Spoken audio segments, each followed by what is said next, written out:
నమస్తే. ఆంగ్ల మాధ్యమం లో విద్య మన ఆలోచన ఈ విషయం పైన ఒక 10-15 మినిట్స్ నా ఆలోచనలో నేను ముందు పెడతాను. ఆంధ్రప్రదేశ్ ప్రభుత్వం ఒక జీవో తీసుకొచ్చింది కదా, జీవో నెంబర్ 81 అనుకుంటా. ఆ జీవోతో ఏమైపోయిందంటే మొత్తం తెలుగు మీడియం స్కూల్స్ ఇక ముందర ఉండవు, ఓన్లీ ఇంగ్లీష్ మీడియం స్కూల్సే ఉంటాయి. అది ప్రైమరీ ఎడ్యుకేషన్లో, అంటే 1వ తరగతి నుంచి ఇక ముందు ఓన్లీ ఇంగ్లీష్ మీడియం స్కూల్స్ ఉంటాయి అనేసరికి ఒక పొలిటికల్ డిబేట్ స్టార్ట్ అయింది స్టేట్ అంతా కూడా. కొందరు అన్నారు మాతృభాషను చంపేస్తారా, తెలుగు ఉద్ధరణ జరగాలి, భాషా ఉద్యమం తీస్తాం అని చెప్పేసి చాలా గొప్ప మాటలు మాట్లాడారు. మరి ఇన్నాళ్ళు ఏం చేసారు? తెలుగు ఉద్ధరణ కొరకు, మాతృభాష ఉద్ధరణ కొరకు ఏమైనా చేశారా? ఆఫీషియల్ లాంగ్వేజ్ అన్నాం కదా, ఆఫీసెస్లో తెలుగుని తీసుకొచ్చారా? ఎన్టీ రామారావు గారు మాత్రం చాలా పెద్ద ఎత్తున తెలుగు కొరకు ప్రయత్నం చేసినట్టు కనపడ్డాడు. ఆయన స్వయంగా తెలుగును చాలా చక్కగా మాట్లాడేవాడు. ఇప్పటికీ హైదరాబాద్లో లలిత కళా తోరణము అని పలుకుతాం చాలా గర్వంగా. అలాంటి చాలా పదాలు నేర్పించి వెళ్ళారు. కానీ నిజంగా అయితే అలాంటి తెలుగు ఉద్ధరణ ఏం జరగలేదు. ఇప్పుడు ఇంగ్లీష్ మీడియం స్కూల్ అనేసరికి గగ్గోలు స్టార్ట్ అయింది. మరి ఇంగ్లీష్ మీడియం స్కూళ్ళు అవసరమా అన్నప్పుడు కొందరు ఏమంటున్నారంటే, ఏంది మేము ఇంగ్లీష్ నేర్చుకోవద్దా, గవర్నమెంట్ స్కూల్లో చదివే వాళ్ళం మేమంతా బీదోళ్ళం కదా, ఎస్సీలు ఎస్టీలు దళితులం కదా, అయితే మీరే ఇంగ్లీష్ నేర్చుకుంటారు, మీరే బాగుపడతారా, ఉద్యోగాలన్నీ మీరే తీసుకుపోతారా, మేము నేర్వకూడదా, మీ పిల్లలు తెలుగు మీడియంలో చదువుతున్నారా, మీరు తెలుగు గురించి ఎందుకు మాట్లాడతారు, ఇలాంటివి ప్రశ్నించారు. ఆ ప్రశ్నల్లో నిజం ఉంది కూడా. చాలామంది ఇప్పుడు ఎవరైతే ఉద్యమం గురించి మాట్లాడుతున్నారో, తెలుగు భాషా ఉద్యమం, వాళ్ళెవరు వాళ్ళ పిల్లలను తెలుగు మీడియంలో చదివించలేదు మెజారిటీ. సో ఈ పరిస్థితిలో నేను ఈ విషయంలోనికి వెళ్లకుండా ఒక కోర్టుకు వెళ్ళారు కొందరు. కోర్టు మళ్ళా రద్దు చేసింది, జీవోని రద్దు చేసింది. ఆ తర్వాత పేరెంట్స్ ఒపీనియన్ ఫైనల్ అనే విషయం చెప్పేసరికి ఇప్పుడున్న ప్రభుత్వం పేరెంట్స్ ఒపీనియన్ కూడా తప్పకుండా 90% మంది అది డ్రామా అయినా వాస్తవంగా కూడా సంతకాలు పెడతారు. ఆ విధంగా తెలుగు మళ్ళా ఇంగ్లీష్ మీడియం స్కూల్స్ ఆ జీవో 81 అమల్లోకి రావచ్చు. ఈ పరిస్థితుల్లో మనం ఒక సరి అయిన ఆలోచన మనకు ఉండాలి. ఏది సరి అయింది, ఏది నిజమైన ఆలోచన. చాలాసార్లు ఒక చర్చ ఏంటంటే, ప్రజలంతా అనుకుంటున్నారు, అయ్యో ఇంగ్లీష్ మీడియం చదవకపోతే ఇంగ్లీష్ రాదు అని. కనుక పిల్లలను ఇంగ్లీష్ మీడియంలో చదివిస్తేనే ఇంగ్లీష్ వస్తుంది. అసలు ఇంగ్లీష్ వస్తేనే ఉద్యోగాలు వస్తాయి. English is a job giving language. English is a computer language. English is a technology language. English is a global language. English is widely acceptable language. So wherever you go, you find English. So no English, no life. ఇలాంటి ఒక పదం. ఇందులో అన్ని నిజాలు కాదు, కొన్ని నిజాలు అయినప్పటికీ అన్ని నిజాలు కాదు. English is a computer language, English is a mobile language. కానీ ఇప్పుడు కాదు కదా. ఇప్పుడు ఇంగ్లీష్ మొబైల్ లాంగ్వేజ్. మొబైల్లో మనం ఇంగ్లీష్లో మెసేజ్ పంపేవాళ్ళం. ఇప్పుడు నువ్వు తెలుగులో పంపవచ్చు, హిందీలో పంపవచ్చు, దేంట్లోనైనా పంపవచ్చు. ఆ విధంగా టెక్నాలజీ చాలా స్పీడ్గా పెరుగుతుంది. కనుక టెక్నాలజీ, ఇంగ్లీష్ లేకపోతే టెక్నాలజీ లేదనేది కూడా తప్పు. ఆర్టిఫిషియల్ ఇంటెలిజెన్స్ వచ్చింది, అన్ని భాషలకు అనుకూలంగా మారిపోతుంది టెక్నాలజీ. కనుక రాబోయే రోజుల్లో ఇలా ఉండదు. మీరు తెలుగులో మాట్లాడండి, ఇంగ్లీష్లో టైప్ అయ్యి మ్యాటర్ బయటికి వచ్చేస్తుంది. కనుక ఇంగ్లీష్ ట్రాన్స్లేటర్స్ కూడా మనకు అవసరం ఉండదు. అలాంటి ఆర్టిఫిషియల్ ఇంటెలిజెన్స్ అంత స్పీడ్గా ర్యాపిడ్గా డెవలప్ అవుతుంది. మనకు ఒకప్పుడు హిందీ ఛానల్ ఒకటే ఉండేది. ఇప్పుడు ఏది టీవీలో ఇప్పుడు ఎన్ని ఛానల్స్ ఉన్నాయి? తెలుగులో 40 ఛానల్స్ ఉన్నాయి. కనుక తెలుగుతో టెక్నాలజీ కలిసే ఉంటుంది. కనుక ఈ ఆలోచనలన్నీ కొన్ని తప్పుడు ఆలోచనలే నా దృష్టిలో. అయితే ఇంకా నేను చెప్తాను, అసలు English is a world wide language అని ఎవరు చెప్పారు? World wide. ఈ భ్రమల నుంచి మనం బయటపడాలి. ఇవన్నీ తప్పుడు ఆలోచనలు. ప్రపంచంలో 198 దేశాలు ఉన్నాయి. 198 దేశాల్లో కేవలం 18 దేశాలకు మాత్రమే మాతృభాష ఇంగ్లీష్ మాతృభాష. నేటివ్ ఇంగ్లీష్ స్పీకర్స్ అని అంటారు. మిగతా దేశాల్లో లేదు అసలు. యుఎస్ అంటే America, Britain, New Zealand, Australia, Canada, ఆ తర్వాత ఇంకా చిన్న చిన్న దేశాలు జమైకా అలాంటి పేర్లు చెప్తే అలాంటి 18 దేశాల్లో ఇంగ్లీష్ మాతృభాష ఉంది. మిగతా చాలా దేశాల్లో మనం అనుకున్నట్టు ఇంగ్లీష్ మాతృభాష కాదు. ఇంగ్లీష్ స్పీకింగ్ కంట్రీస్ ఏం కావు. Only 18 countries there are people are there English speaking countries. Other countries అలాంటి భ్రమలో మనం ఉండొద్దు. తర్వాత వైడ్లీ స్పోకెన్ లాంగ్వేజ్ అంట ప్రపంచం అంతా. అసలు ప్రపంచ జనాభా ఎంత? 700 కోట్లు, దగ్గర 650 చిల్లర. 700 కోట్లలో ఎంతమంది ఇంగ్లీష్ మాట్లాడతారు? అత్యధికంగా మాట్లాడే భాష 110 కోట్ల మంది మ్యాండరిన్ మాట్లాడతారు, అంటే చైనీస్ భాష. చైనీస్కి ఇంగ్లీష్ రాదు సరిగా, వాళ్ళైతే వాళ్ళ భాషలోనే మాట్లాడతారు. వాళ్ళ భాషలో మాట్లాడుతున్నందుకే వాళ్ళు డెవలప్ అయ్యారు, వాళ్ళ సొంత ఆలోచనతో వాళ్ళు డెవలప్ అయ్యారు. అన్ని దేశాలుగా అంతే.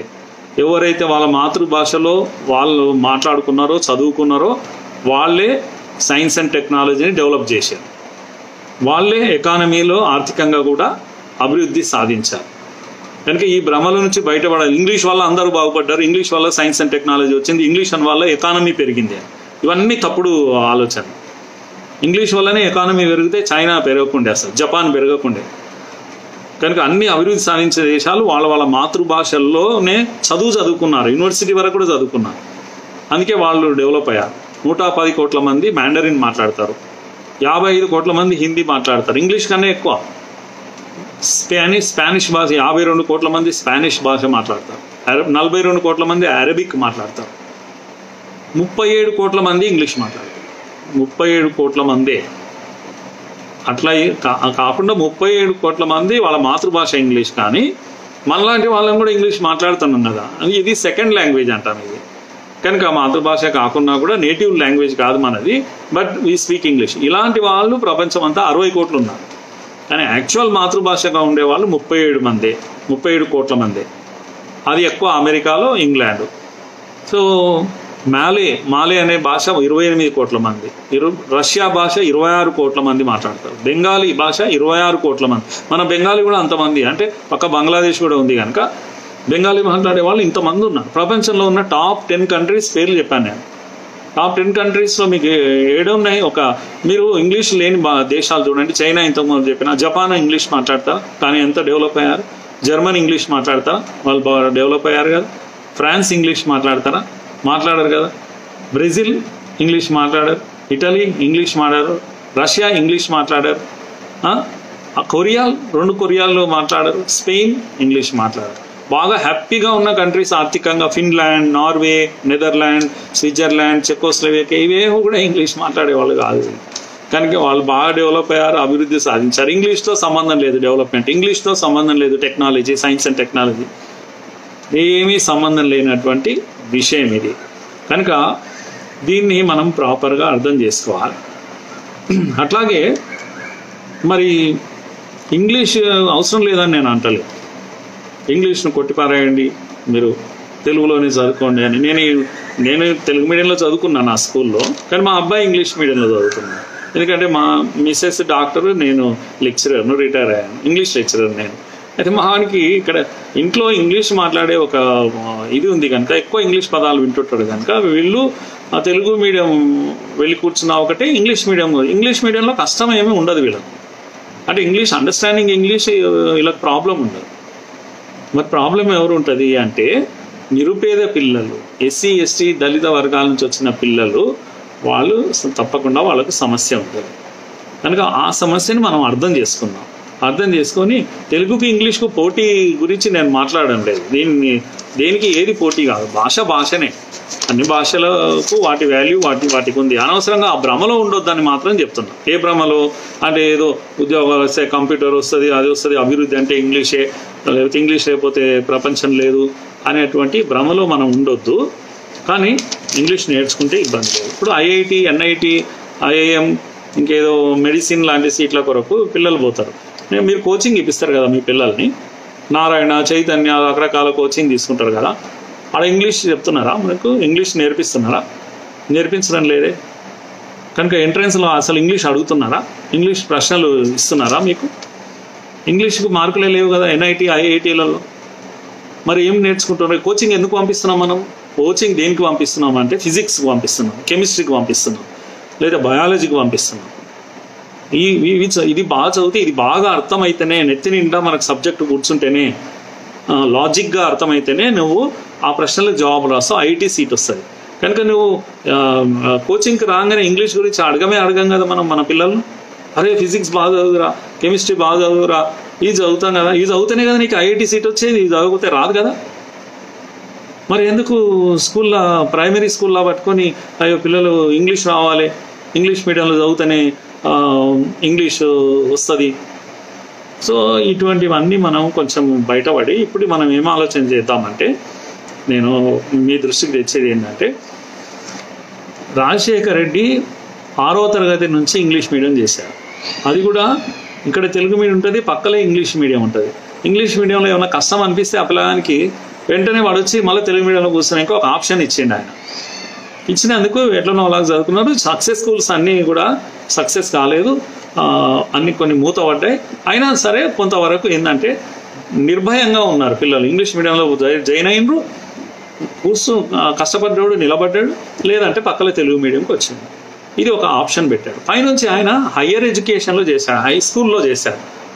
కానీ 81వ జీవో, అంటే తండ్రిని మించిన కొడుకునని జీవో యొక్క 81 తెచ్చి జగన్మోహన్ రెడ్డి చేస్తున్నది ఏంటంటే 1వ తరగతి నుంచి పిల్లలను ఇంగ్లీష్ మీడియం చేయడం ఒక తప్పు అయితే, తెలుగు మీడియంలో లాక్ వేయడం అనేది 2వ తప్పు. అంటే ముందు నుయ్యి వెనక గొయ్యి అన్నట్టు సావాలి వాడు. చస్తే చదివితే ఇంగ్లీష్లో చదువు, లేకపోతే సావు. ఇంటికి వచ్చి కూలినాలి పని చేసుకో, ఏడ ఉండాలని ఆడ ఉండు బిడ్డని, నీకేం రా చదువు అని అంటున్నట్లా. ఇప్పుడు ఏం చేయాలనుకుంటున్నారు మీరు? వీళ్ళ నాన్న రిక్షా పుల్లరు, రోజు కూలి పని చేసుకునేటోడు, వీరికి అక్షరం ముక్క రాదు ఇంగ్లీషు, కానీ కోరిక ఉంది ఏంటంటే నా పిల్లగానికి ఇంగ్లీష్ రావాలి, నా పిల్ల డాక్టర్ కావాలి, ఇంగ్లీష్ వస్తేనే అవుతుందంట కదా సార్, మరి అందుకని నేను పంపిస్తా అని పంపిస్తున్నాడు. ఇంగ్లీష్ మీడియం అనే భ్రమలో ఉన్నాడు. మీరు యాత్రలు చేసినప్పుడు కూడా చెప్పింటారు మాకు ఇంగ్లీష్ మీడియం స్కూల్ కావాలి అని చెప్పింటారు. అందుకే మీరు ఏం చేస్తున్నారు, ఓట్లు కావాలి కనుక మీరు ఇంగ్లీష్ మీడియం చేసేస్తాం. కానీ మీ యొక్క చర్యలో ఒక ఇదేంటంటే ఒక స్వార్థం ఏంటంటే ఓటు బ్యాంక్ కోసం. రెండవది ఏముంది అని అంటే తెలుగు మీడియం క్లోజ్ చేస్తాము అనడంలో కుట్ర ఉంది.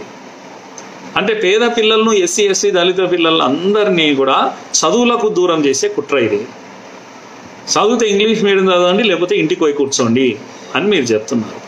నేను చెప్పే నా విజ్ఞప్తి ఏంటంటే, ఈ పిల్లలకు ఇంగ్లీష్ మీడియంలో 1వ తరగతిలో వెళ్ళి కూర్చుంటారు లేత పిల్లలు, వీళ్ళకు ఏమీ తెలియని పిల్లలు, భయంగా పోతారు స్కూల్కు. వాడు పారిపోయి వస్తాడు, తండ్రి తీసుకుపోయి మళ్ళీ ఆడ పూల పెడతాడు, బిడ్డ నీ కొరకు ఇంగ్లీష్ మీడియం జగనన్నతో పెట్టించినా నువ్వు కూర్చుంటావా సస్తవారం 2 కొడతాడు. కొడితే వాడు భయపడక ఆ పిల్లల బాధ చెప్పనీకి రాదు బయటికి. నా కొడుకు నా ఇష్టం అని అంటాడు తండ్రి. ఏ తండ్రి అయినా కూడా మన భారతదేశంలో పిల్లల మీద రైట్స్ ఉంటాయి అన్నాడు. మీరు అమెరికాలో పోయి కొడుకును కొట్టు, వాడు తీసుకుపోయి లోపల పడేస్తాడు. పిల్లలకు కూడా ఆడ రైట్స్ ఉంటాయి. తండ్రి తల్లిదండ్రులకు కొట్టే హక్కు లేదు. ఇక్కడ మనం కొడతాం, బెదిరిస్తాం, ఎందుకంటే మనం కూడా ప్రేమతోనే కొడతాం కనుక మావాడు చదువుకోవాలని. కానీ మీరు ఆ టార్చర్ మీకు అర్థం కాదు, ఈ తల్లిదండ్రులకు అర్థం కాదు. పాపం వీళ్ళు కూడా ఇన్నోసెంటే. చదువుకోవాలి, పెద్దగా కావాలి, డాక్టర్ కావాలి అనేది ఒకటే ఉంటుంది కనుక కొట్టి చంపుతాడు, తీసుకుపోయి ఆడ కూల పెడతాడు.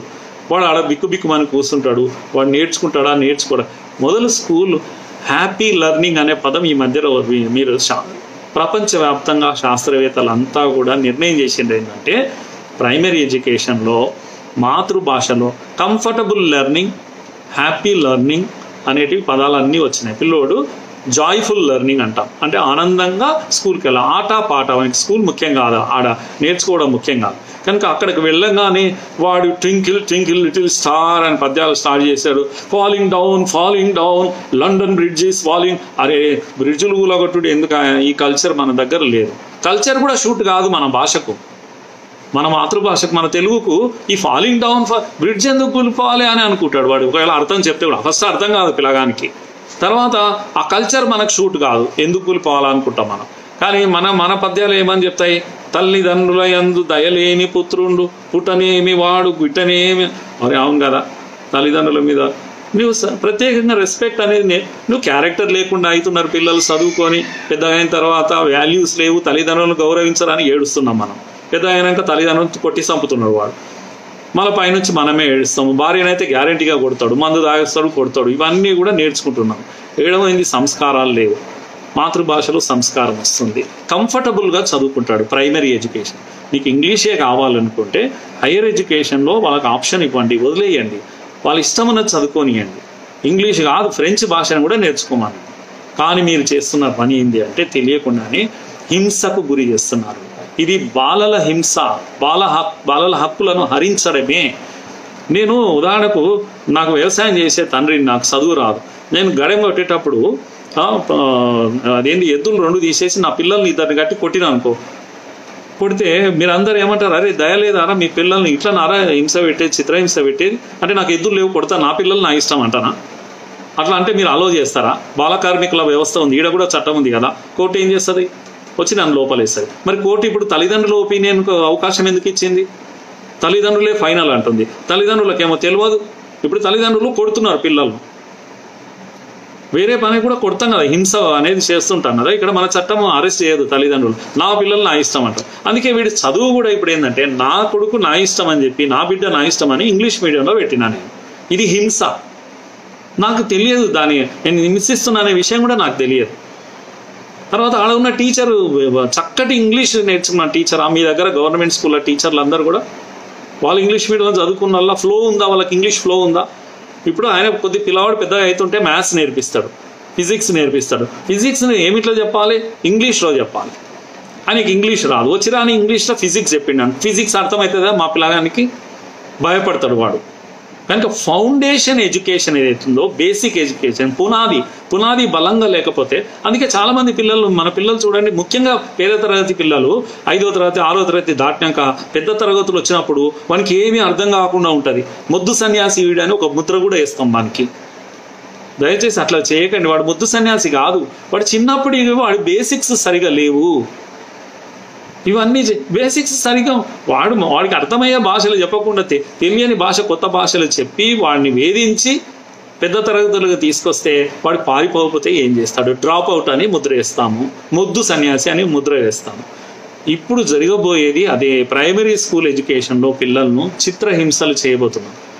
కనుక మీరు 5వ తరగతి వరకు 6వ తరగతి వరకు వాళ్ళను వాళ్ళ పద్ధతిలోనే, జగన్మోహన్ రెడ్డి గారు దయచేసి మీకు ప్రేమ ఉంటే ఇంగ్లీష్ మీడియం పెట్టండి, పిల్లలు జాయిన్ కాని. మీ నాన్నగారి మోడల్ కరెక్ట్ మోడల్, అది జాయిన్ కానివ్వండి. చదువుకొని వాడు భయం వేసింది అనుకోండి, పక్కకు ఆ తెలుగు మీడియం స్కూల్ కూడా ఉండని. మీకు ఖర్చే కదా కొద్దిగా ఎక్కువ అయ్యేది. ఎందుకు అంత పట్టుదలతో ఉన్నారు మీరు? తెలుగు మీడియం క్లోజ్ చేయడమే ప్రధాన ధ్యేయంగా కనిపిస్తుంది మీకు. ఇంగ్లీష్ మీడియం పెట్టడం ముఖ్యం కాదు మీకు. తెలుగు మీడియం క్లోజ్ చేయాలి, ఇది సరి అయిన ఆలోచన అయితే కాదు. నేను తెలుగు గురించి మాట్లాడతలేను, నేను మా పిల్లల చదువు గురించి నేను మాట్లాడుతున్నాను. ఎట్లయితే చదువుకుంటారు, ఉన్నత తరగతులు, ఉన్నత విద్యకు వస్తారు అనేది నేను దళిత పిల్లలు వాళ్ళ గురించి మాట్లాడుతున్నాను. దళిత పిల్లలను, పేద పిల్లలను, ఎస్సీ ఎస్టీ పిల్లలను చదువుకు దూరమయ్యే ప్రమాదం ఉంది. ఒకవేళ ఇంగ్లీష్ మీడియంగా బలవంతంగా చదివిపించినా పెద్దగా అయిన తర్వాత స్కూల్ నుంచి పారిపోయే ప్రమాదం ఉంది. స్కూల్ ఎడ్యుకేషన్ ఫౌండేషన్ లేకపోవడంతో చదువు అంటేనే భయం వేసేటువంటి ఒక పరిస్థితి ఉంటుంది. తెలుగు వాడి మాతృభాష, తెలుగు వాడి ఇష్టమైన భాష, ఇష్టంగా నేర్చుకుంటారు. అందుకే మనమంతా తెలియాల్సింది అంటే పునాది మాతృభాషతో కంఫర్టబుల్గా నేర్వనివ్వండి. బుద్ధి వికాసం జరుగుతుంది, సంస్కారాలు వికసిస్తాయి, నేర్వడం సులభంగా ఉంటుంది, అర్థం చేసుకోవడం సులభంగా ఉంటుంది. తెలుగు నేర్చుకున్న వాడికి స్వాభిమానం ఉంటుంది. మదర్ టంగ్లో స్ట్రాంగ్ ఉండేవాడు అదర్ టంగ్లో కూడా స్ట్రాంగ్ ఉంటాడు. శాస్త్రజ్ఞులు చెప్పారు, నేను చెప్పడం లేదు. One who is strong in mother tongue will be strong in other tongues. So Abdul Kalam చెప్పారు ఒక మాట, ఏంటంటే నేను ఎందుకు సైంటిస్ట్ అయినంటే నేను మాతృభాషలో చదువుకున్నాను కనుకనే సైంటిస్ట్ అయ్యాను. కనుక మాతృభాష అనేది కలలు అనే భాష.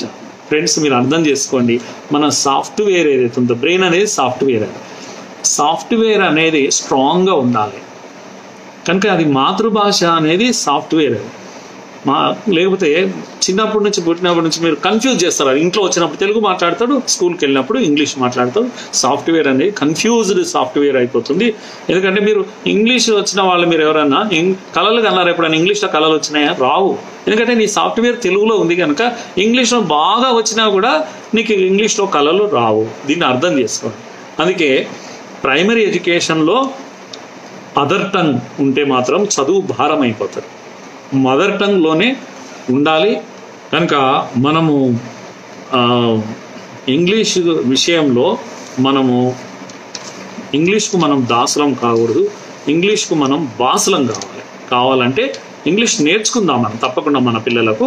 కానీ 1వ తరగతి నుంచి హింస పెట్టకుండా వాళ్ళు కంఫర్టబుల్గా ఉండేటువంటి భాషలోనే చదువుకోవాలి. కనుక బోధన టీచింగ్ అనేది ఇంగ్లీష్లో చేయడం వల్ల నష్టం అవుతుంది. 5, 6 తరగతుల నుంచి ఆ అబ్బాయికి చాయిస్ ఉంటుంది, తల్లిదండ్రుల చాయిస్ ఉంటుంది, అన్నీ ఉంటుంది అని నా యొక్క నిశ్చితమైన అభిప్రాయం. Thank you.